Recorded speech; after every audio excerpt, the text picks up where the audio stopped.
Beli salam. Assalamualaikum warahmatullahi wabarakatuh.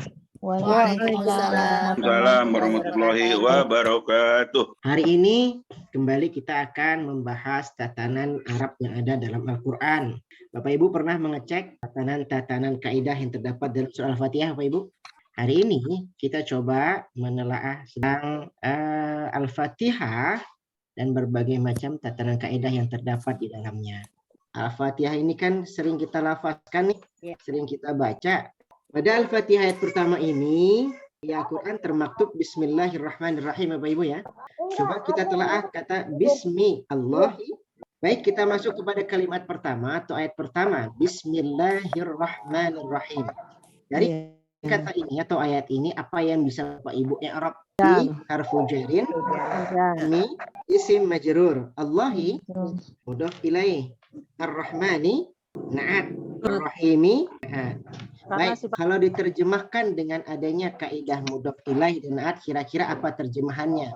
Dengan nama Allah Ar-Rahman, Ar-Rahim. Maaf ya. Pernahkah Bapak Ibu terpikir ro-nya itu kenapa bertasydid Ar-Rahman, Ar-Rahim? Kata Ar-Rahman, Ar-Rahim, karena ro pada kata Ar-Rahman itu lit-ta'zim, digunakan dengan susunan kaidah ta'zim. Agungkan, kalau dari ta'zim itu karena makna lit-ta'zim. Jadi Bapak Ibu dulu pernah belajar tajwid. Setiap huruf-huruf yang dikasih tasydid ro seperti ro ini itu bermakna syiddah itu kan double. Karena pendabelan di kata Ar-Rahman ini, itulah dia yang disebutkan dengan maknanya maha. Ar-Rahman, jadi udah nggak ada lagi tuh ya, kalau udah maha udah mentok tuh Ibu ya. Bentuk katanya atau dengan jenis katanya bersigot. Mubalaghah. Mubalaghah itu bermakna kalau bahasa Inggris apa? Superlatif. Makanya dia dikasih tasydid, satu menggambarkan maknanya.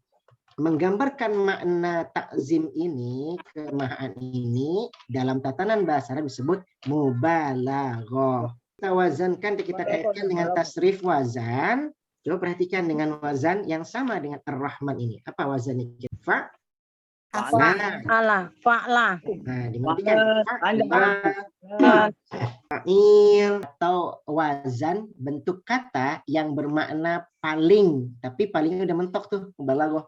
Jadi cuman inilah yang menggambarkan tentang maha, itu dia makanya rohnya pakai tasydid. Ar-Rahman Ar-Rahim.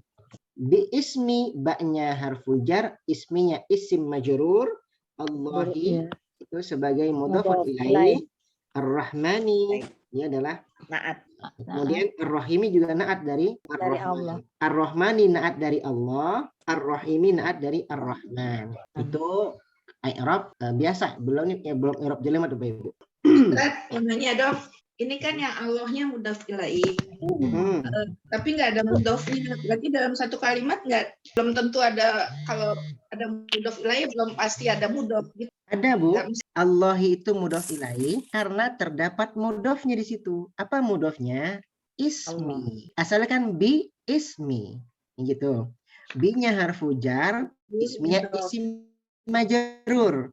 Ismi ini juga berposisi sebagai mudhaf. Kalau kita mau merunutkannya dalam satuan kalimat, memang kedua-duanya sebenarnya itu adalah naat dari Allah. Sebenarnya kita mau mengglobalkan secara mujmal, Ar-Rahman Ar-Rahim itu naat dari Allah. Tapi kalau kita lihat dari struktur satu baris kalimat, maka Ar-Rahim ini adalah naat dari Ar-Rahman. Jadi dua ya. Mau kita gabungkan Ar-Rahman Ar-Rahim menjadi naat dari Allah, atau mau kita parsialkan. Sekarang kita masuk lagi kepada i'rab selanjutnya, Pak. Ini kita tadi i'rabkan parsialkan, i'rab satu kata. Sekarang kita masukkan pada i'rab mujmalnya atau globalnya. Bismi, ingat, setiap tatanan kalimat yang dimulai oleh isim dan diawali oleh huruf jar itu disebut apa dulu Bapak Ibu? Jar majrur. Nah, apa bedanya dengan khobar muqaddam dan mubtada muakhar?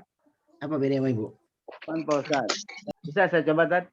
Di sini ada segi mana Pak Ustadz? Maknanya dengan nama penyayang. Itu jadinya khobar mubtada li mahzub. Itu jumlah bismi khobar mubtadanya mahzub. Mubtada takdirnya abda'u atau akra'u mubtadanya. Aku mulai dengan membaca bismillah. Aku baca bismillah. Akra'u atau abda'u jumlah fi'liyah. Jadi mubtadanya li mahzub, takdirnya abda'u atau akra'u. Ya. Jadi itu memang sebagian pendapat ulama-ulama qiraat, ulama-ulama bahasa Arab yang menginterpretasikan tatanan i'rab pada kata atau pada surah Al-Fatihah ini. Ada yang mengatakan sebagaimana Pak Rahman sampaikan tadi. Bismi itu adalah khobarnya. Ada khobar mesti dimulai oleh mubtada kan gitu. Makanya muncullah dalam istilah bahasa Arab istilahnya huzifa, mahzuf, sama dengan Bapak Ibu hasfun nun. Hasfun nun itu diapain? Buang nun. Nah, mahzuf itu sama. Mubtadanya disimpan. Mahzuf itu maknanya disimpan.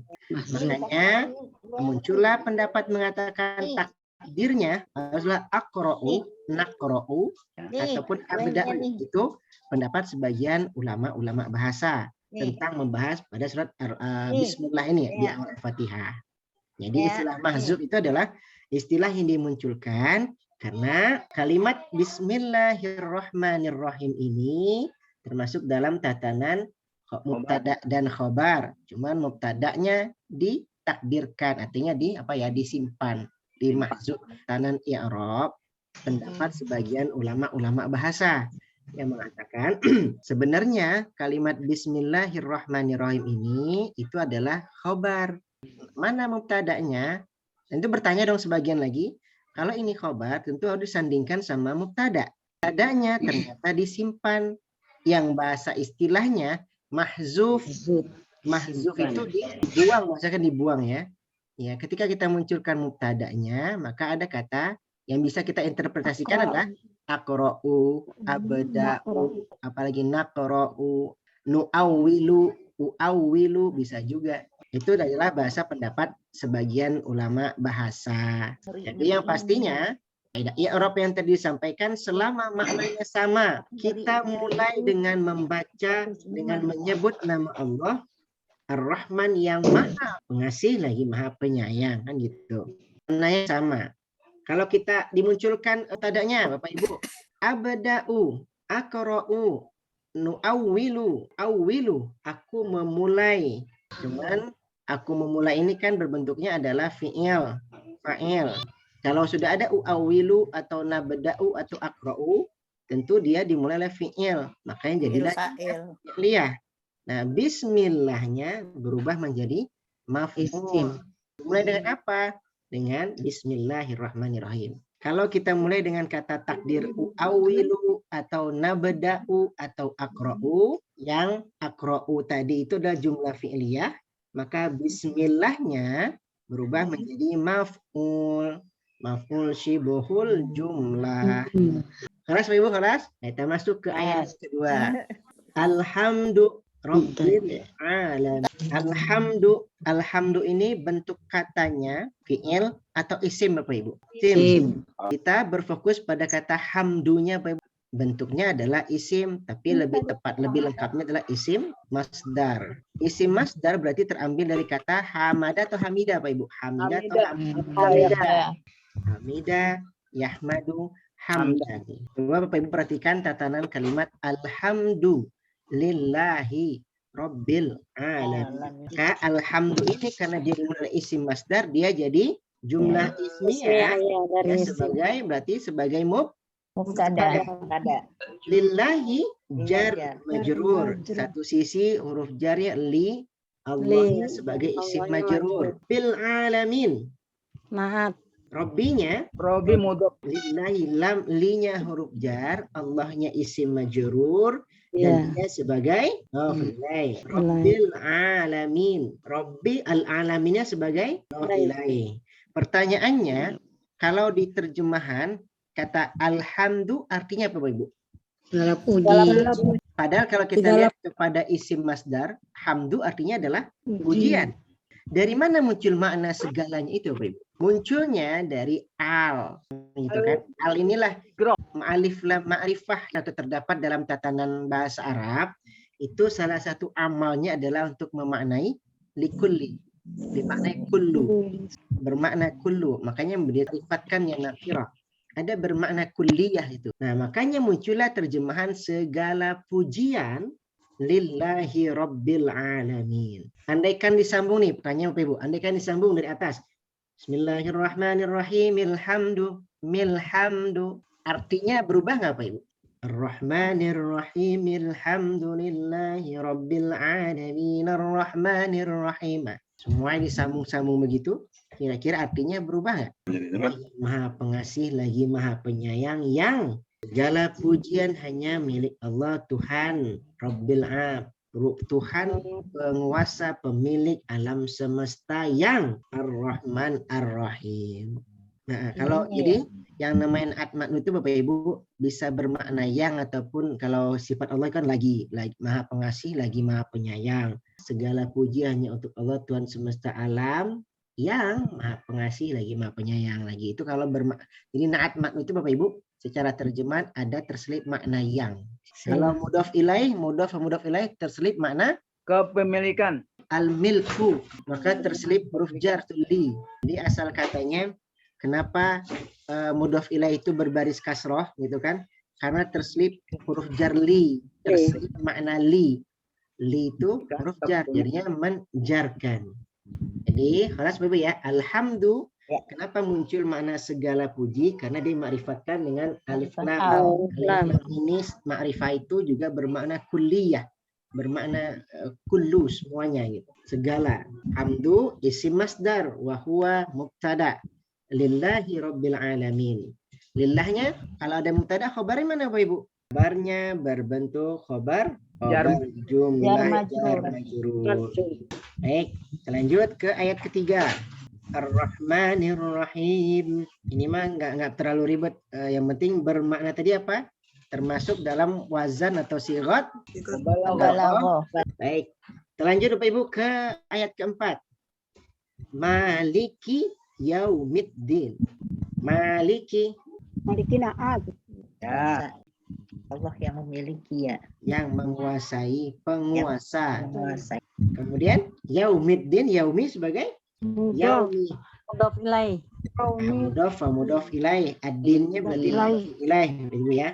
Apa bedanya maliki di Al-Fatihah dengan maliki pada surah An-Nas? Malikin nas. Kenapa dibedakan yang satunya panjang, satu pendek? Oh, Ibu. Ustaz, di Al-Fatihah menggunakan isim fa'il. Kalau di An-Nas? Kalau di Nas itu dia isim biasa lah. Malikinas mudhof ilaih apa Ustaz? Nah itu ya Bu, mudhof ilaih. Malikin nas itu mudhof ilaih. Gitu. Pertanyaannya adalah yang sering kali ditanyakan juga, kenapa berbeda kata maliki di Al-Fatihah dengan maliki di An-Nas? Yang di Al-Fatihah isim fa'il bermakna pemilik, penguasa, maknanya sementara yang di Anas raja. Nah inilah yang membedakan mat setiap bacaan Bapak Ibu ya. Setiap bacaan mat panjang pendek yang Bapak Ibu baca di Al-Quran itu bukan tanpa sebab, tanpa makna. Ada maknanya. Nah, itu. Makanya kita harus baca maliki yaumid, panjangkan banyak.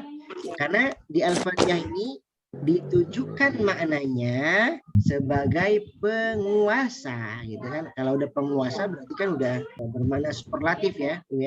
Walaupun dalam tatanan qiraati ada yang membaca maliki yaum, bahkan bukan maliki, malaka yaum. Nah, qiraat sama ada dibaca malaka yaumaddin, malaka yaumiddin, maliki yaumiddin, bukan maliki yaum. Macam-macam tatanannya.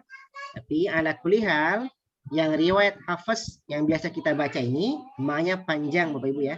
Nah, itulah yang membedakan dengan kata maliki. Kalau maliki pada surah Al-Fatihah memang sudah mentok bermakna superlatif, penguasa. Kalau ini kan sebenarnya kan awalnya itu adalah ma-nya panjang Bapak Ibu ya. Ma ditulis panjang. Ma, setelah itu alif berdiri, baru di sampingnya itu liki. Nah, cuman penulisan kaligrafi membolehkan dituliskan seperti ini. Ma, cuman dikasih tanda panjang aja, tanda mat aja. Maliki yaum. Jadi kalimat maliki yaumiddin i'rabnya jadi apa Bapak Ibu? I'rabnya Nah, yaumiddin mudhof wa mudhof ilaihi. Dan coba diterjemahkan Bapak Ibu, maliki yaumiddin, maliki Yang yaumiddin. memiliki hari Yang menguasai pembalasan. hari pembalasan. Nah, dari mana muncul kata yang itu bisa bermakna yang di sini Bapak Ibu? Karena naat Man'utnya, lillahi. Karena Ya. asal muasal lillahi itu, lillahi awalnya. nah berarti Ya. kita sambungkan bacanya Ar-Rahmanir Rahim Maliki Yaumiddin kan gitu. Makanya muncul terjemahan yang menguasai, yang memiliki. Ada termaktub makna yang. Kalau makna yang berarti sudah jelas dia sebagai naat, man'ut kan gitu. Pertanyaannya kan adalah ini kita baca terpisah-terpisah. Berarti kalaupun kita mau menemukan man'utnya harus kita sambungkan kan gitu Bapak Ibu. Jadi ini bukan suatu hal terpisah ayat-ayat ini lebih ya, semuanya bersambung. Baik, kita lanjut ke ayat kelima. Iyyaka, Maful muqaddamun. iyyaka, ingat disebut maf'ul muqaddam, cirinya Bapak Ibu ada kata ganti. Kata gantinya mana di sini? Mir, ka. Jadi mencirikan nama yang istilahnya maf'ul muqaddam itu adalah selalu ada kata domir atau kata ganti yang nempel di awal. Yaka. Takdir kalimatnya di ini apa Bu? Na'budu yaka. Itu takdir kalimatnya atau kalimat awalnya itu na'budu iyyaka wa nasta'inu iyyaka. Nah, gitu kan? Iyyaka na'budu wa iyyaka nasta'in. Iyyaka ul muqaddam, na'budu itu adalah fi'lun fa'il. Fi'ilnya mana? Fi'ilnya adalah abada ya'budu. Fa'ilnya nahnu. Nahnu kan biasa untuk jamak. Kenapa di sini dipakai untuk kita sendiri nih? Ya kana na'budu. Kenapa kita nggak baca iyyaka a'budu wa iyyaka asta'in? Tapi kita pakai nasta'in. Iyyaka na'budu wa iyyaka nasta'in. Karena ada Rabbil alamin. Alam semesta. Itu Bapak Ibu ya. Nah, makanya muncul hadis tentang faedah Fatihah. Bapak Ibu kan pernah mendengar ketika kita kan Al-Fatihah kan sejatinya berdialog sama Allah. Ketika kita membaca Alhamdu, Allah menjawab Ambaku hamidani abdi kan gitu. Ketika kita baca Ar-Rahmanir Rahim, Allah menjawab apa Bapak Ibu? Majjadani abdi, hambaku menyanjungku. Ketika kita membaca Maliki Yaumiddin, hadisnya Allah sebut hambaku mengagungkanku. Kan gitu. Itu adalah hadis qudsi. Ibu ya, hadis qudsi yang lafaznya dari Nabi tapi maknanya dari Allah. Nah itu. Makanya kita sebut di sini na'budu. Secara i'rab sudah oke Ibu ya. Iyyaka maf'ul muqaddam, na'budu fi'il wa fa'il. Wa iyyaka nasta'in sama. Wa iyyaka nasta'in secara i'rab sama, cuman karena menggunakan wa, nah ini wa ini adalah wa apa? Wa atfiyah atau atof. Nah, harus ada ma'tuf alaihnya. Ma'tuf alaih mana Bapak Ibu? Ma'tuf alaih terletak sebelum atau setelah huruf atof. Berarti yang disebut dengan ma'tuf alaih adalah kalimat yang ada atau terletak sebelum. Kalau yang setelah disebut ma'tufnya. Ma'tufi atau ma'tuf to. Lanjut. Ihdina as-siratal mustaqim. Fi'il amar. Baik, kita munculkan coba Bapak Ibu. Kita ingat fi'il madi itu domirnya nyambung ke domir yang 14. Wa huma hum sampai ananahnu. Fi'il mudhari domirnya nyambung ke domir yang 14 dari huwa huma hum hingga ananahnu. Nah, fi'il amar karena amar itu perintah, dia cuma ada pada atop aja, anta, antuma, antum, antuma, antuna. Pada kalimat ihdi ini itu domir yang tersembunyi domir apa? Anta. Makanya Bapak Ibu kalau menerjemah ayat ini, diterjemahan apa? Di Al-Quran terjemahnya sama. Tunjukilah kami kan gitu Ibu ya. Tunjukilah kami. Padahal sejatinya tunjukilah olehmu ya Allah diri kami ini. Jadi tunjukilah oleh anta ya Allah. Gitu ya, kita kurang lebih. Makanya terseliplah makna mohon. Mohon tunjukilah olehmu kami ini. Makanya itu ada terselip makna ihdina. Ya Allah, mohon tunjuki kami. Ada makna Allah yang tersembunyi. Ya Allah, mohon tunjuki kami. Antanya ini nggak dimunculkan gitu kan. Jadi Bapak Ibu ya, ihdi ini jadi ada domir yang tersembunyi yaitu anta. Makanya mestinya ketika diterjemah ada kata ya Allah tunjuki kami, bukan tunjukilah kami, ya kan? As-sirata. Nah, as-sirata karena sudah ada apa? Ihdi. Kenapa dibaca siroto tidak siroti sirotu, Bapak Ibu? Jadi itu takdir kalimatnya kan begini. Ihdi as-siratal mustaqima lana. Lana ini dibelakangkan. Tapi karena saking indahnya tatanan Al-Quran, kalimat kalamullah ini, na-nya dikedepankan. Makanya butuh penafsiran lebih lanjut. Ihdi. Kalau ihdi siroto kan jelas, tunjukilah oleh Anda jalan yang lurus kami, lana, untuk kami, itu jelas. Tapi di sini dibutuhkan penafsiran lebih lanjut tentang kata ihdi. Makanya muncullah ihdi, tunjukilah ya Allah kami untuk menuju sirat al-mustaqim. Sirat mustaqim jelas i'rabnya apa Bapak Ibu?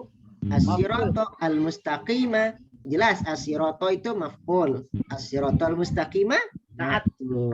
Makanya muncul terjemahan jalan yang lurus. Kita lanjut, siratal ladzina. Tadi sudah ada kata as-sirata pada kalimat pada ayat ke-6. Ayat ke-7 ada kalimat as-sirata alladzina. Pertanyaan adalah i'rab pada as-sirat yang kedua ini apa? Ada makna di belakang jalan yang bagaimana kan? Siratal mustaqim. Pertanyaan muncul, jalan yang bagaimana? Makanya diistilahkan dengan badal tadi. Jalan sirat alladzina. Alladzina termasuk isim apa Ibu? Mausul. Coba Bapak perhatikan ini menggunakan allazina. Allazina digunakan untuk mufrad, musanna atau jamak? Jamak. Berarti bermakna apa nih? Orang-orang yang. Jadi ini mausulnya mausul lil aqil. Ya. Allazina, makanya itu termaktub kalau di Al-Qur'an terjemahan ditulis jalan orang-orang yang, karena ada makna jamak allazina, bukan jalan yang sekedar yang aja, tapi jalan orang-orang. An'amta. Nah, an'amta. Apa bedanya wazan af'ala dengan wazan fa'ala? Ini kan wazannya an'amta, ini kan af'ala, Pak Ibu. Kalau af'ala bermakna mekan. Mekan. Kalau fa'ala Pak, fa'ala itu disebut muta'addi gitu Pak ya. Secara simpel ya memang sebagaimana yang Pak Rahman sampaikan antara wazan fa'ala dan af'ala. Kalau wazan fa'ala hanya sekedar melakukan, gitu kan. Tapi kalau wazan af'ala ada istilahnya adalah Maupun awal maupun akhir bisa itu. Makanya kalau diterjemah Quran terjemahan Ibu Bapak Ibu bisa lihat jalan orang-orang an'amta yang telah Diberi kenikmatan. Kenapa muncul di kata-kata diberi makna di? Kalau makna di kan berarti kan majhul kan? Jadi ada makna allazina an'amta, orang-orang yang telah diberi nikmat. An'amta itu fi'il madhi Ibu ya, dari wazan af'ala. Tanya kemana kan gitu. Makanya lebih tepat adalah orang-orang yang telah engkau beri nikmat alaihim. Mereka. Ghairil maghdub. Nah, ini ghairi apa Ibu nih? Ghairi bukan ghairu, bukan ghairo, tapi ghairi. Kenapa di kita baca ghairi? Karena ada ala, alaihim. Tapi di sebagian qiraat Bapak Ibu dibaca an'amta alaihum ghairil maghdubi alaihim waladhdallin. Waladhdallun kan hasil bukan waladhdallun lagi, waladhdallun. Secara tatanan kaidah i'rab memang harus dikasih alaihim ghairi. Karena ada ala di situ, makanya disebut dengan ada tadi ghairi. Al-maghdubi jelas. Kalau ghairi mudhaf, maka al-maghdubi mudhafun ilaih. Alaihim, kembali lagi dengan alaihim, penekanan alaihim kedua itu adalah taukid. Waladhdallin. Alanya huruf jar. Alaihim itu jar majrur. Himnya itu majrur. Isim majrur. Kita alaihim yang pada kedua Bu ya. Ghairil maghdubi. Maghdub artinya adalah orang yang dimurkai. Ghairil maghdub, bukan orang yang dimurkai. Kenapa pakai alaihim? Karena ada penekanan di situ. Makna litaukidiyah. Sama dengan an'amta tadi. Alaihimnya juga litaukidiyah, penekanan. Allazina an'amta udah jelas. Orang yang telah kau beri nikmat. Sudah jelas kan? Alaihim. Udah dikasih nikmat. Nikmatnya bertambah-tambah lagi, yaitu alaihim. Waladhdallin. Wawnya waw apa, lamnya lam apa Ibu? Nah, wawnya waw atof, lamnya la nafiyah. Kalau la nafiyah berarti dia Ingat berbaris apa Ibu? Kemarin kita sudah belajar lanafiyah, berbaris mansub, marfu atau majrur. Ada lanahiyah, ada lanafiyah. Kalau lanafiyah jadinya jazam. Kalau lanafiyah jadinya mansub, Pak. Makanya munculnya waladhdallin.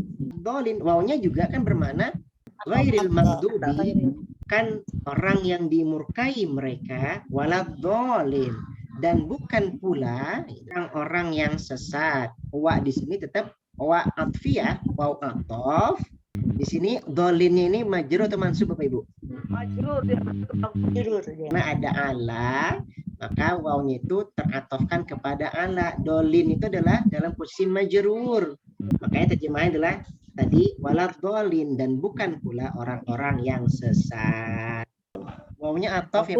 Baik Bapak Ibu, itulah kurang lebih kita mempelajari bagaimana mengikrab surah Al-Fatihah dan tahu kenapa dibaca begini, kenapa terjemahannya begini, padahal dia harus begini, kan gitu kan. Terima kasih banyak dan mohon maaf atas segala macam khilaf dan salah. Mari sama-sama kita tutup dengan membaca doa kafaratul majelis. Subhanakallahumma bihamdika asyhadu an la ilaha illa anta astaghfiruka wa atubu ilaik. Wassalamualaikum warahmatullahi wabarakatuh. Waalaikumsalam warahmatullahi wabarakatuh.